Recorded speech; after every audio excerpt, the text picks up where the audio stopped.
ठेकेदार बोलतील, ठेकेदार सांगतायत. कित्येक जणांचे ऑडिओ व्हिडिओ आलेले आहेत, ते दाखवायला लागतील. मग जनतेला आवाहन करणार की ज्यांनी छत्रपतींच्या प्रस्तावावरती सही करायला नाकारलं त्यांना तुम्ही नाकारा. ज्यांनी कचरा प्रकल्पाचे 6 प्रोजेक्ट 4 प्रोजेक्ट आणि कचपुत्र्याचा दवाखाना आणि सॅनिटरी नॅपकिनचा कारखाना येण्यासाठी जे ठराव आले महापालिकेमध्ये त्याच्या बाजूनी मतदान केलं म्हणून त्यांना घरी बसवा. आणि महापालिकेच्या मिळकती, अजून एक मिळकत आहे जाडांगमाळी मळ्यामध्ये, ती जिम आहे. ती जिम कोण चालवतं विचारा, महापालिका चालवते का त्यांचा कोण हस्तक चालवतो? त्यांना कोणी अधिकार दिला? म्हणजे ते कुरणच आहे ना त्यांचं.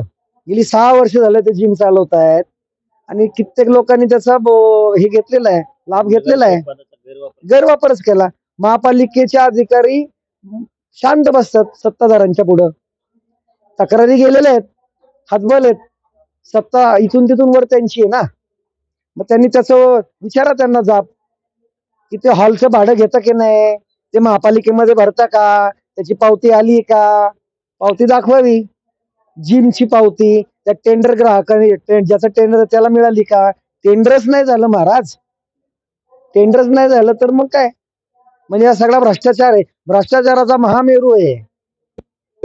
हडपसरच्या इतिहासामध्ये आजपर्यंत एवढ्या मोठ्या प्रमाणामध्ये पहिल्या स्टॉप मध्ये भ्रष्टाचार करणारा हा एकमेव माणूस जो स्वतःला म्हणतो आपला, त्यांनी आपल्याच टाळूवरच खाल्लेलं आहे. कारण जनतेने टॅक्स रुपये दिलेल्या पैशातनच विकास कामं होत असतात आणि त्या विकास कामांमध्ये जर ठेकेदारांना टोच्या लावून दमदाटी करून त्यांची अडवणूक करून जर 20-20, 10-10% घेतले असतील तर ठेकेदार बोलतील, ठेकेदार सांगतायत.